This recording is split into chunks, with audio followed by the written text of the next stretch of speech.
Lecture में हम लोग बीएससी सेकेंड सेमेस्टर मैथ जो दीनदयाल उपाध्याय गोरखपुर विश्वविद्यालय तथा साथ ही साथ उन विश्वविद्यालयों के लिए इम्पोर्टेंट है जहां पर एनईपी के अकॉर्डिंग एग्जाम कंडक्ट हो रहा है। आज के इस वीडियो में हम लोग जो जियोमेट्री पेपर है जिसका कोड MAT 105 है, इसके कुछ मोस्ट इम्पॉर्टेंट क्वेश्चन को देखेंगे जिसको आप जरूर पढ़ के मिड टर्म एग्जाम देगा। आप जो भी क्वेश्चन पढ़ रहे हैं उनको पढ़ते रहिएगा, लेकिन जो मैं क्वेश्चन बता रहा हूं उसको आप जरूर पढ़ते जाइएगा। उम्मीद है एग्जाम में या तो सेम ये क्वेश्चन या तो इस टाइप का क्वेश्चन आपको डेफिनेटली मिल जाएंगे। ठीक, सेम टाइम मतलब क्या, डिजिट बदल सकता है, हो सकता है मैं एंगल बता रहा हूँ, डिस्टेंस पूछ सकता है, तो इस सेंस में मैं सेम टाइप का, क्योंकि कई बार ऐसा होता है कि बच्चे सेम क्वेश्चन खोजने लगते हैं और कहते हैं पता नहीं मास्टरवा क्या बताया था, कुछ मिला नहीं। तो इस वजह से आप थोड़ा पढ़िए, तो क्वेश्चन को समझते हुए पढ़िए, ताकि जो कॉन्सेप्ट पढ़े हैं अगर उससे हट के भी थोड़ा होता है तो आप उसको कर ले जाए, एकदम याद करने का कोशिश मत करिए। ओके, तो देखिए सबसे फर्स्ट क्वेश्चन स्टार्ट करते हैं हम लोग।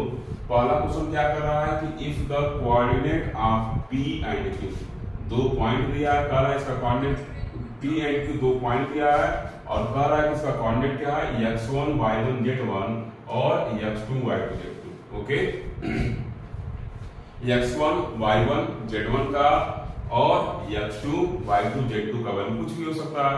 तो कह रहा है find the direction cosine of OP and OQ where O is the object. आप जानते हैं डायरेक्शन कोसाइन निकालना, तो OP का और OQ का डायरेक्शन कोसाइन पूछ रहा है किसके रिस्पेक्ट में, रिस्पेक्ट में नहीं, आप ये कर सकते हैं जहां पे O क्या है ऑब्जेक्ट, मतलब जो लाइन है आपका OP और OQ, ये कुछ मान लीजिए आपका x एक्सिस y एक्सिस है और एक पॉइंट P है, एक क्या Q है, इसका कोऑर्डिनेट दिया गया है। तो OP और OQ का क्या पूछा है आपका, ये इसका और इसका क्या पूछ रहा है, डायरेक्शन कोसाइन पूछ रहा है।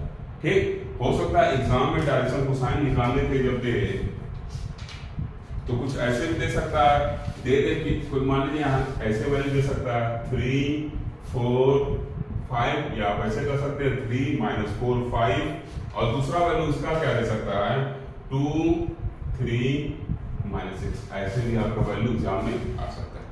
तो इन सब चीजों के लिए आप तैयार रहिएगा कि ऐसे क्वेश्चन को कैसे हैंडल किया जाए। ओके, अब देखिए इस क्वेश्चन को दूसरे फॉर्म में कैसे पूछ सकता है कि if the coordinate of the point P and Q are या A एंड B आर या C एंड D आर, दे देगा दो कोऑर्डिनेट और पूछ देगा कि find the projection of PQ on x axis या AB ऑन x एक्सिस। तो ये सब क्वेश्चन भी पूछे जा सकते हैं। ऐसे फिर से रिपीट कर रहा हूं, एक तो तरीका ये हो गया क्वेश्चन पूछने का, दूसरा क्या हो सकता है, इसी में ऐसे पूछ सकता है इस क्वेश्चन को कि इस PQ का कोऑर्डिनेट आपको मिल जाएगा, दिया जाएगा उसका वैल्यू, और पूछ देगा कि इस PQ का प्रोजेक्शन बताइए, किस पे प्रोजेक्शन बताइए, x एक्सिस पे, y एक्सिस पे। ऐसे भी क्वेश्चन एग्जाम में देके पूछ सकता है z एक्सिस पे। ओके, तो इस तरह के क्वेश्चन को आप पढ़िएगा। और जो सेकेंड टाइप का क्वेश्चन जो आप लोग को पढ़ना है, का second type question, align makes angle alpha beta gamma, और फिर क्या लिखा है, डेल लिखा हुआ है, with 4 diagonal of a cube. किसी क्यूब के 4 डायगोनल से जो लाइन है वो एंगल कितना बना रहे हैं, अल्फा बीटा गामा और डेल बना रहे हैं, with 4 diagonal of cube. Okay, तो करा प्रूव दैट, प्रूव करिए, क्या प्रूव करिए, sine square alpha sine square beta sine square gamma plus sine square del is equal to 8/3। Okay, या इसी का दूसरा फॉर्म हो सकता है, इसी साइन स्क्वायर अल्फा को आप ऐसे भी लिख सकते हैं 1 - cos स्क्वायर अल्फा, इसको कैसे लिख सकते हैं 1 - cos स्क्वायर बीटा, और इसको कैसे लिख सकते हैं 1 - cos स्क्वायर गामा, और इसको कैसे लिख सकते हैं 1 - cos स्क्वायर डेल या डेल्टा जो आप करते हो। ठीक, तो अब जितने काम आएंगे उनको दूसरे साइड करके जब सॉल्व करेंगे, इसी का दूसरा फॉर्म क्या निकल के आएगा 4/3 निकल के आएगा। क्लियर, दोनों क्वेश्चन सेम है, बस उसमें टेक्नोमेट्रिकल आइडेंटिटीज को यूज करके बस उसको मैनिपुलेट करेंगे, इधर से क्या करेंगे, हेरफेर कर देंगे, आपका वैल्यू आ जाएगा। ओके, अब देखिए थर्ड नंबर क्वेश्चन का है कि find the angle between the lines whose direction cosine L M N satisfy the equations l plus m plus n is equal to 0 and 2lm plus 2ll minus mn is equal to 0। ठीक, एक line है जिस angle बताना है, जो line क्या कर रही है, फिर से रिपीट कर रहे हैं, एंगल बताना है बिटवीन द लाइन जिसका डायरेक्शन कोसाइन क्या है, यल m है, और जो सेटिस्फाई कर रही है इन दो इक्वेशन को। आप आसानी से बता जाएंगे, इससे कठिन क्वेश्चन पढ़े होंगे क्लास में। ओके, 4 नंबर क्वेश्चन करा है कि show that the straight line whose direction cosines are given by 2l plus 2m minus 2n is equal to 0 and mn plus nl plus lm is equal to 0 are at right angle। Show करना है कि जो straight line है इसका direction cosine दिया जा रहा है इस इक्वेशन से और इस इक्वेशन से, वो क्या है, राइट एंगल पर है। ओके, 4 क्वेश्चन हुए। अब अगले सेशन में हम लोग कुछ और क्वेश्चन देखेंगे। ओके बच्चों, तो इस सेक्शन में हम लोग क्वेश्चन नंबर 5 देखेंगे। देखिए क्वेश्चन नंबर 5 पूछ रहा है कि find the direction cosine of a line which is equally inclined with coordinate axis। मतलब ऐसे लाइन का डायरेक्शन कोसाइन बताना है जो x एक्सिस से, y एक्सिस से और z एक्सिस से, तीनों से क्या हो, सेम एंगल पे क्या हो, स्थिर हो, या इंक्लिनेशन जो उसका हो क्या हो, सेम हो। ओके, इसी का देखिए दूसरा फॉर्म इसमें आ सकता है क्वेश्चन का, कि क्वेश्चन पर आप ध्यान सुनिएगा, पूछ सकता है कि a straight line is inclined to the axis of x and z at an angle 45 degree and 60 degree respectively, then find the inclination of the line to the y axis। Clear, इसमें क्या दिया है, तीनों का दिया, पूछ रहा है डायरेक्शन कोसाइन पूछ रहा है, तीनों लाइन कह रहा है कि x y z तीनों से सेम एंगल पे हैं, इंक्लाइन कर रही हैं।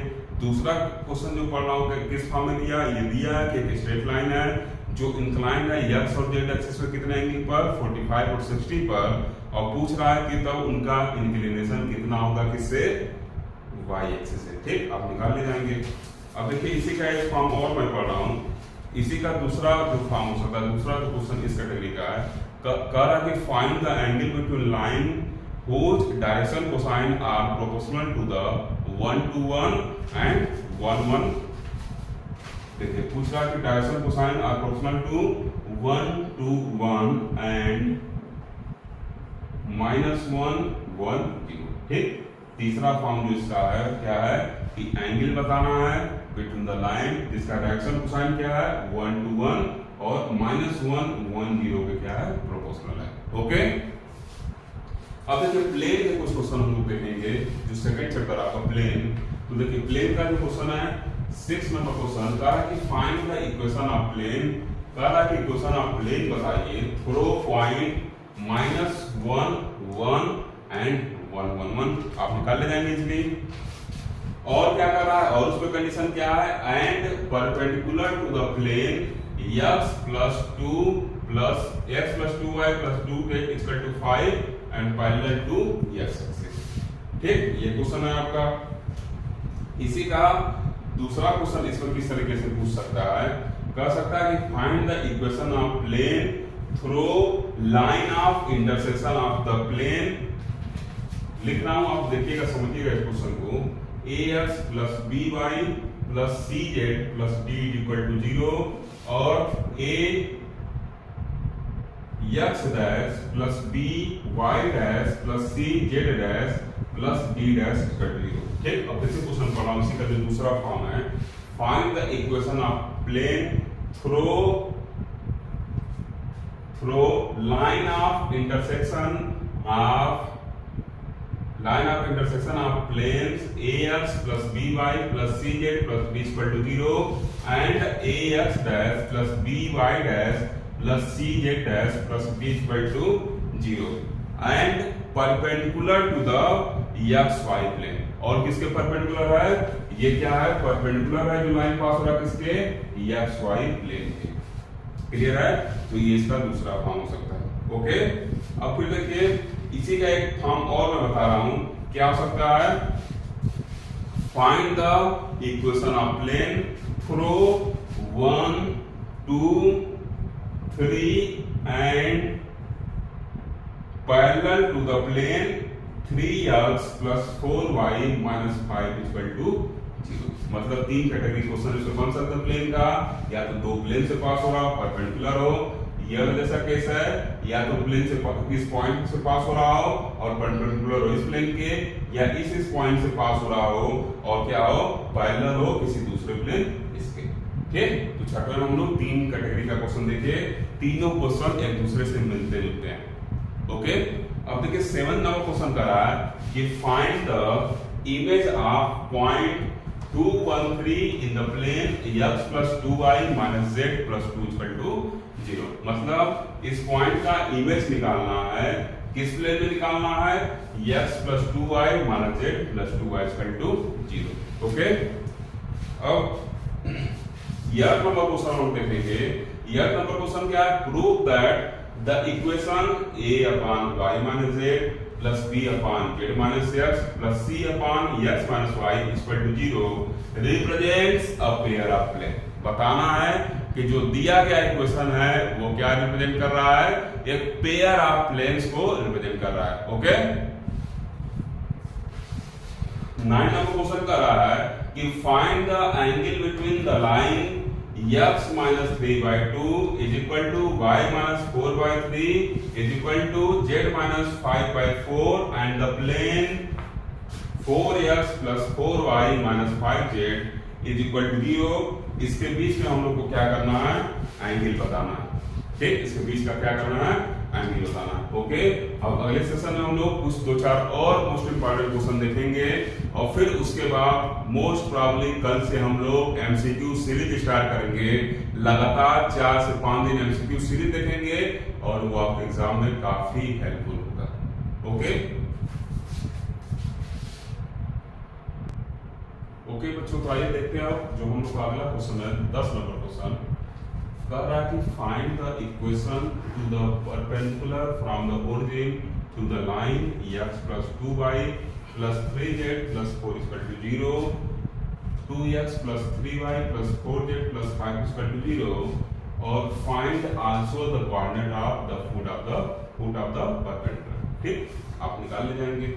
जो दूसरा प्लेन का क्वेश्चन देखिए कर रहा है so that the two lines, दो लाइन दिया गया x minus 1 upon 1 is equal to y minus 1 upon 2 is equal to z minus 1 upon 3 and x minus 4 upon 2 is equal to y minus 6 upon 3 is equal to z minus 8 upon 4। Coplanar दिखाना है कि दोनों क्या है, coplanar है, एक ही plane में लाई कर रहा है and their point of intersection is इतना, और उनका पॉइंट ऑफ इंटरसेक्शन क्या है, ये 2, 3, 4 है। ओके, साथ ही साथ दूसरे फॉर्मूले में पूछ सकता है, एक ही क्वेश्चन नहीं इतना बड़ा, कई सारे क्वेश्चन को इसमें जोड़ दिया हूं मैं। ठीक, आल्सो पूछ सकता है, मतलब ये पूछ सकता है कि find the shortest distance between the line, मतलब दो लाइन दे देगा, शॉर्टेस्ट डिस्टेंस पूछ सकता है and also point where the intersection of the given line, और ये पूछ सकता है कि उनका पॉइंट ऑफ इंटरसेक्शन क्या होगा। इसी में मर्ज किया हूं, ये आपका अलग अलग क्वेश्चन है। ओके, ये भी पूछ सकता है कि जो प्लेन होगा, ये पूछ सकता है कि find the plane in which the given line are lie. ये पूछ सकता है कि जो दिया गया लाइन है उसको फाइंड करिए किस प्लेन में लाई करेगा, मतलब उस प्लेन का क्या होगा, इक्वेशन क्या होगा। ओके, अब जो अगला क्वेश्चन है 12 नंबर क्वेश्चन कह रहा है कि find the equation of straight line passing through 1 to -3 and perpendicular to the plane 4x plus 3y is equal to z। Okay, z को लेफ्ट हैंड साइड कर लीजिएगा, माने z इक्वल टू 0 करके उसको आप सॉल्व कर सकते हैं। अब 13 नंबर क्वेश्चन जो है कह रहा है कि find the equation of sphere which passes through the point alpha beta gamma and the circle x square plus y square plus z square is equal to a square gamma z is equal to 0। ठीक, next question is 14 number कह रहा है कि find the equation of circle which has its center -2 to 1 and lies on the sphere x square plus y square plus z square plus 5x minus zy plus 2z minus 8 is equal to 0। Okay, तो इन सब question को आप पढ़ते रहिएगा। साथ साथ अभी कुछ आपको कॉनिक सेक्शन के भी कुछ क्वेश्चन मैं बताता हूँ अगले सेशन में। क्वेश्चन को समझ के पढ़ने की कोशिश करिएगा। जब आप समझे रहेंगे तो मान लीजिए याद करके जाएंगे तो दिक्कत हो सकता है। इस वजह से जैसे यहाँ मान लीजिए कोई डिजिट दिया गया है, हो सकता है किसी और फॉर्म में यहाँ क्वेश्चन दे दे, तो चीजों को समझेंगे तो जियोमेट्री आसान लगेगा। अगर याद करेंगे तो सबसे टफ लगेगा। अगर सोचने की क्षमता डेवलप कर रहे हैं, ये पेपर आपके लिए काफी इजी है, इससे इजी पेपर नहीं हो सकता है। ठीक, तो चीजों को समझने की कोशिश करिए। अब अगले सेशन में हम लोग 4 और क्वेश्चन देखेंगे ताकि आप एकदम सेफ जोन में रहें अपने एग्जाम में। ओके,